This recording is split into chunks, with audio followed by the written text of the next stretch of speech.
food, something the average American consumes almost 1 ton of every single year. I mean, hey, I get it. I like Costco lasagna just as much as the next guy. It boosts your mood as well as the added effect of not dying. I mean, food has a lot of good things going for it. But what happens if you stop eating for 3 days? Fasting has been touted by health experts as a super secret hack that basically resets your entire body, gives you extreme mental clarity, and could even cure different diseases. To be honest, I have done a few 3-day fasts before, but usually what happens is I just up my media consumption to compensate for the lack of tasty, mood-boosting goodness that I usually shove into my mouth. But what would happen if I cut the cords on all my digital media consumption for those 3 days as well? Is there some deep-seated existential dread that I've been covering up my entire life? Will it open my eyes to new and exciting things I've never seen?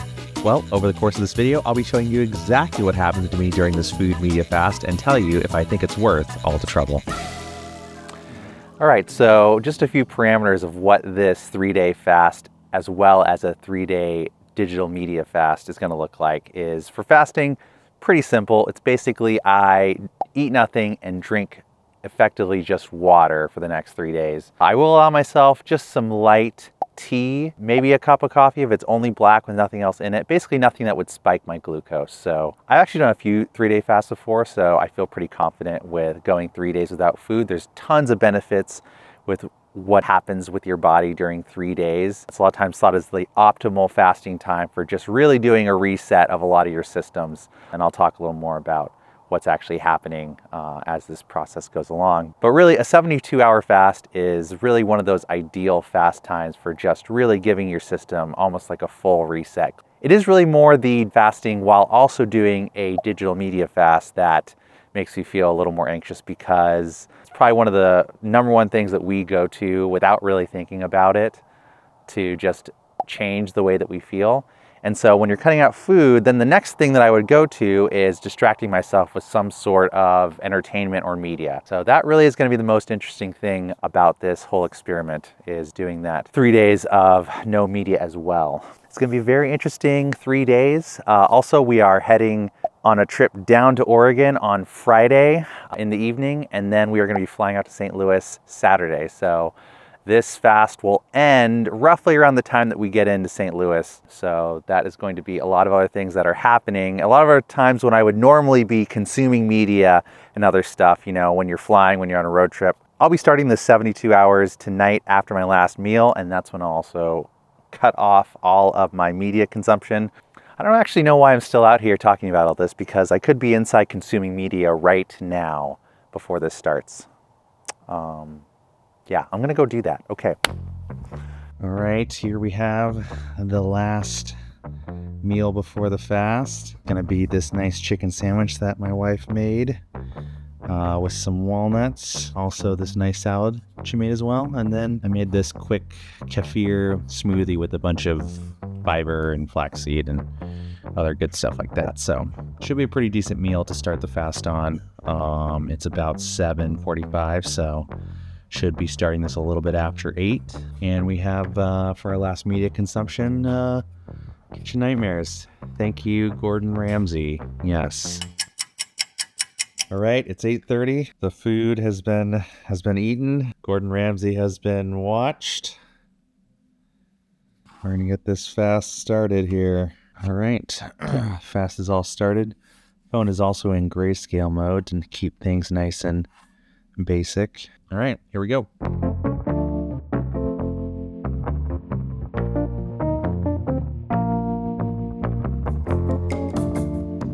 You camera shy?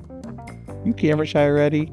All right, it's first thing in the morning and we're up. This is a beautiful sunrise this morning.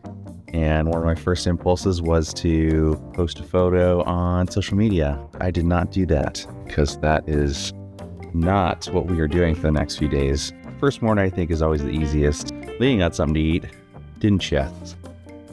Not some more? No, he did? Okay, he's good. Also got a fresh haircut, thanks to my wife. So starting off on a nice fresh start. Let's get this day rolling. It felt fitting to start off this media fast with reading a book. That just kind of felt like the right thing to do. So I proceeded to do that. I cut up Liam a little avocado and watched as he voraciously slammed as many slices into his mouth as he could at the same time. Then we hung out in the living room a little bit. He played around with this little bear walker thing that he's got. I finally got my first glass of water, which I know took me long enough, but I'm trying here. All right, just put Liam down for his first nap. Starting to feel the hunger pangs just a little bit. First day is always the easiest, I feel like. Yeah, not doing any other media so far, not been too bad, but this is just the beginning. So I'm gonna record another YouTube video right now, and then we'll see if I can get that done before Liam wakes up. So I basically threw everything together as fast as I could in the office, but still, it always takes me way longer than it should. I have this new teleprompter thing, so that was difficult, but I managed somehow. And then an hour later, we're all ready to go, and I finally hit the record button, finishing just briefly before Liam got up from his nap. Now, I toasted him up some nice sweet potato wedges, which he loves, and I proceeded to get a delicious glass of water. But hey, during water fast, that basically hits the spot. Delightful. Then we thought we'd get out of the house, get our vitamin D pumping. It was a beautiful day today, so we were just soaking in all of that wonderful weather. We actually have these super nice neighbors that have a farm right next to us, and they let us walk around the back. So we were just really enjoying things today. We came over to say hi to the cows, which Leanne loves. Hi, cows. And Mila came over to say hi to Leanne, which Leanne does not love as much. And it just seems like everyone was eating, except for me, which is totally fine. I mean, hey, how good can it be? We threw the tennis ball for the neighbor's dog, just doing our part. And then basically headed back to the house. Now, at this point, I was wanting to feel a little productive, so I went out to the shed to just try to get a few things in order. It is a mess, and also figured I'd slowly strip away at the kitchen a little bit.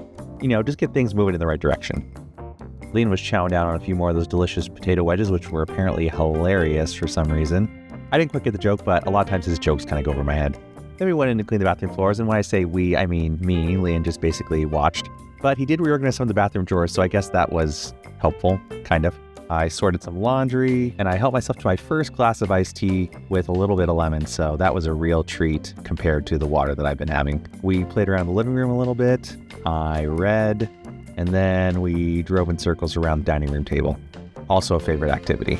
All right, Leanne is down for a second nap, and yeah, the hardest part really is the media. I think I just realized how much I consume every single day, and a lot of times, you're listening to something like music or a podcast, and yeah, it's very strange to not be doing that. So that's kind of an odd feeling. I don't know, it's good. I feel like my head still is almost like buzzing a little bit, and that as more time goes by of me not taking in media, it's kind of settling a bit, so that's kind of nice. So I'm just using the Simple app for tracking how long I've been fasting. And you can't set it for more than like a 23-hour fast. That's the limit. So I think I'm going to eat at 7:30 tonight, which I will not be doing. We are currently at 19 hours in. So not too bad. Not too bad at all. Liam went down for a second nap, and I cracked the book open again. And then I decided to do a 20-minute meditation, which was nice. Another glass of water, sweep the kitchen, and Liam was back cruising around again, and we basically hung out until it was time for him to go to bed. Okay, it's a little past 8:48. I've fasted for the past 24 and a half hours. So the hardest part so far, it definitely hasn't been the food. I think tomorrow's gonna be a little bit harder for sure. It's really helpful to be busy when you're fasting. But yeah, there was just a lot of times where I could feel this part of me that really wanted to consume something, really wanted to have my mind entertained or whatnot. And I think there's definitely a lot of benefit in just allowing your mind to just be and just allow your thoughts to think and things to happen like that. I think that's actually super helpful, and it's really helpful to help almost like, it's like de-stimulate your brain almost from just always constantly absorbing things. That's day number 1. I'll probably just spend a little time reading again tonight, probably put stuff in the budget for us, and then go to bed. So that'll be it. All right, see you guys tomorrow.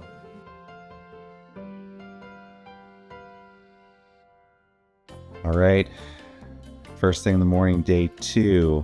I don't actually feel that hungry. I think really, once your body just gets a little used to this, after the first day, it kind of knows what's going on, then it's kind of like, all right, we're not going to sound out those hunger signals because you're obviously not going to do anything about it. We'll be hitting the road as soon as Jen is done subbing, which is around 2:30 or so. So gotta get the rest of the stuff buttoned up to road trip down to Oregon. On day 2, I had my water earlier, which I was proud of for that, and we were cooking up some pasta for Liam. He loves the pasta with just a little bit of pesto on it. Then we hung out in his room doing his favorite activity of stacking cups. I don't know, just really hit the spot for him. Next was making a list of all the things that had to happen today while Liam was throwing things in the kitchen as usual, but he's adorable, so we let him do it. I basically took an hour almost to try to find some paperwork and my passport, which was super important. Needed to have that for the next trip. And we got Liam a little bit of milk just before he went down for his first nap of the day. Next on the agenda was removing the cover off of the hoop house that I built for the raised bed in the backyard. It's probably warm enough, and that's the only chance that these plants that I planted are going to have to make it while we're gone for the month. So I scrubbed all that down and watered the garden. Now this was stuff that I planted in December, hoping to make it through the winter, but it didn't really grow that much, so I'm thinking that I needed to water it more. So I planted a few more things, carrots, peas, the normal stuff that you'd want to find in the garden. And once that was all done, I decided I'd crank out a few more pages from the old book. At that point, Liam got back up and we fed him a little more pasta while I cleaned the kitchen, which apparently he thought was hilarious for some reason. Like I said, still don't get his humor. And then we went for another walk around the neighborhood because it was just another gorgeous day. Dropped with the rent check because got to pay the bills. And it was actually around 60 today, so it was really just a fantastic day. Checked in for the flight, gave Liam a bath, which he mostly enjoyed until the very end for some reason. But that was probably because he was tired and he needed to go nap. Now for a 72-hour fast, there's actually quite a few benefits, and there's reasons why that length of fast actually has more benefits than just a 24-hour fast. And usually you get some of those increased benefits that you would still get if you did a longer fast. So it's kind of like the sweet spot when it comes to fasting. And of course, 2 of the top main things that come with fasting is ketosis and autophagy. Now really quickly, ketosis is basically your body when it's not burning the calories that you get from food, it will create its own energy source, which is called ketones. And these ketones are really efficient things. That's why a lot of times people feel extra mental clarity and focus when they're fasting, is because these ketones burn really efficiently for your body. After all those glycogen? So after all those glycogen stores are depleted, then you'll be in ketosis, and that will give you just basically an extra boost of energy and mental clarity. That usually is what comes from that. And of course, autophagy is one of those amazing things that happens. Is basically it's cleaning out all the dead cells in your body, cells that need repair, cells that aren't functioning quite properly. When you're fasting, your body kind of goes into a state of spring cleaning almost, and it just really cleans out a lot of those cells that are causing issues and could lead to potential other diseases and stuff in the future. You also get an immune system reset, which basically you start creating more white blood cells. You kind of get a gut reset. Since you're not digesting a lot of food, your gut kind of has time to repopulate the good bacteria. A lot of times when we eat junk food and just stuff that's not great for us, we get kind of a proliferation of cells and things that are just not the best. Having a time of fasting is a really good gut reset as well. Fasting like this will also give you improved insulin sensitivity. So since you're not digesting food, it kind of like resets that a little bit. So if you're having issues with maybe heading towards diabetes in some way, fasting could definitely help with that. And then there's also some research saying that there's some potential longevity effects, that it activates some longevity processes or gene expressions in our body that can potentially lead to longer life. So lots of good things with fasting. Now, I feel like I definitely have to say this disclaimer, but fasting is not for everyone. If you have underlying medical conditions or other issues, then fasting might not be great for you. Please consult a doctor. I'm not a physician, obviously. And so make sure that you are listening to your body and consulting the right people when it comes to fasting. But for the majority of people that are in general good health, a fast of a smaller amount of time, like 3 or 4 days, is going to be no problem for most people. And it really helps with that metabolic flexibility, because what you're doing is you're switching over systems. You're switching over your body into a system of burning ketones, burning another type of energy source for your body compared to just breaking down food into glycogen and burning that for fuel. So really fasting is super helpful when it comes to just that metabolic flexibility. And the more you do it, the more your body gets metabolically flexible and the easier it gets for the next time that you do it. All right, that's a quick overview of the benefits. Let's get back to the fast. All right, we're back at it. We're packing the car, getting everything ready for Oregon. Some things didn't pack quite as well as I had thought, but we got it all in. We gassed up at Costco, Thanks, Costco. And jumped on the highway for our 5 to 6 hour drive back to Oregon. It was actually quite nice driving through Seattle. There was definitely traffic, as always. It was at this point that I brew some LMNT into a drink, which is basically an electrolyte beverage. This was a chili lime flavor, which I'd never tried before. Not too bad. And definitely is a little more interesting than drinking water. Now, about halfway through, the wife was feeling a little snackish, so we dropped by Jack in the Box, which I was totally fine with. Like I said, I am totally committed to not eating, so watching her order fast food was not a problem. Neither was it a problem being surrounded by huge billboards with giant burgers and sandwiches on them. 2 hours later, we made it to Portland, and that was basically home free until we made it to the parents' house, which we were excited about after driving for 6 hours. At this point, we were 50 hours into the fast, and so we were just ready to kick it for the night and crash. Next morning, we got into some grandparent time. Found in this nice little umbrella stroller for Leanne, which is going to be super helpful in the airport, and then got everything ready and packed it up before we were headed off to the airport. Now, I don't know about your airports, but I love PDX. I mean, it was voted best airport in the US like 3 years in a row, and maybe this year. I'm not quite keeping up with that. But since we also had Nexus passes, also makes going through airport security basically a breeze. Had a nice shot of Mount Hood on the first flight, which was about 2 hours to Denver. I had Leanne duty in my lap the whole time, and he did pretty good. Definitely kept me on my toes the whole flight. Now, I had a couple free passes to the United Club from a credit card I had signed up for, which was unfortunate for me because they had a nice big buffet there, and all I had was a little bit of black coffee, but I'll throw a little bit in Leanne's bag for later just so I can test things out. Now, what you won't see in the next part of the footage is us running through the airport. We did overstay our time at the United Club a little bit because we didn't realize our gate was about 30 gates down in the Denver airport, and it's much bigger than the PDX one. So we were basically reenacting that scene from Home Alone 2. Only it looked a lot less cinematic, and I was basically gassed from not eating anything for 60 hours. But we somehow made it and got onto our second flight to St. Louis. Now, I was coming up on 60 hours, which I was still feeling pretty good, but I was ready to get to St. Louis and eat tonight for sure. Then Jim picked us up at the airport, which was awesome. Everyone needs a gym in their life. And 45 minutes later, we were at the house, which was perfect. Right, we are at 71 hours and 11 minutes. It's 9:44, but that's because we're in St. Louis, which is 2 hours ahead. So getting close. When it gets to 10:33 our time, that's when it goes. So we're almost there. Doing good. We're going to make it. We're going to make it.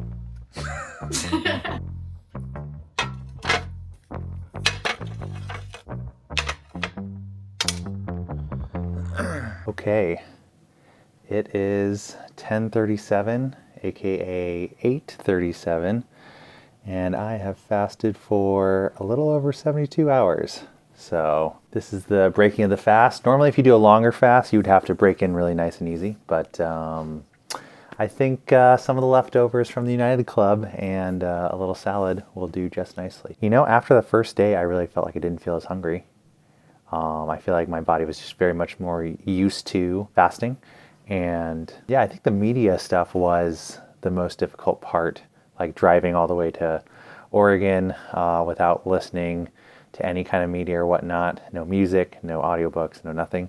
So yeah, that was more difficult. But it definitely was a busier time though, because we made the trip all the way over here to St. Louis where we're at right now. And yeah, I think that kind of helped with all of that. So if you don't mind, I'm going to eat this and watch something on the TV with my wife. So we'll talk over things tomorrow. Whew. Man, time certainly flies when you're not eating. Ain't that the truth? All right, it's been 3 days. I've had no media, no food. I broke my fast last night. That was great. Honestly, that first meal back, like when you start eating food, it's like the food tastes really good, but sometimes your body just takes a second to kind of re-get into digestion. So there was definitely like a little bit of mouth sensitivity almost, like these strange things where your body's like, whoa, like what is this? Haven't seen this for a while. So that was something that usually happens, but then basically pretty quickly your body kicks back into the normal way of doing things. How did it go? Overall, actually, it went really well. Like this, I was actually surprised at, I don't want to say it was the easiest, but it definitely wasn't as difficult as I was expecting. I think the media part definitely was the more difficult part. Obviously, there were times where I was around food or around other people eating. And really, if you, in your mind, if you kind of say, I don't need to eat food, that's okay, and you are not dwelling on and thinking about food that you're not eating all the time, then it really makes that part pretty easy. And also, like I said, once you've done more of the fasting and that kind of stuff, it becomes easier the more times that you do it. I've done fasting before, like 24-hour fast or 3-day fast before, and I think once you do that a little more often, it makes it easier each time following for your body just to click into that same metabolic flexibility. It just makes it easier each time you do it, because I really feel like after the first day, most of my hunger pains went away and I pretty much wasn't hungry. But yeah, for the media part, I think it was helpful that we were pretty busy. Like, we were prepping for the trip, cleaning a lot, was watching Leon, and then driving to Oregon, got up the next morning, packed everything that we needed, got to the airport, flew over here. Like, there was a lot that was going on. I think it made it less difficult when it comes to just having things that you're already a little distracted with. Because one thing I think I realized during this time was that food and media are oftentimes distractions for me. It's something that I will go to, even though I'm not that aware of it, but I'll go to it when I'm either bored, when I'm a little stressed, when I'm feeling a little anxious over something. I feel like those are the two main things that I'll do to kind of take my mind off of the other emotions and things that I'm feeling. And I think the biggest thing I realized is that there's a lot of times where I saw those opportunities to do that over these past few days. And it was definitely helpful to take those 3 days to not eat and also not consume media, because it really just allowed my brain time to just reset. It really allowed it to kind of desensitize itself from always ingesting something, always consuming things, consuming media. Just not having that, I think, was super helpful. And then not having food as another thing, instead of just doing a digital detox for 3 days, not having food was really helpful too. And then not having food also over these 3 days really just kind of gave me no place to go. It was just, I was present in the moment a lot. I spent a lot more time praying throughout the day.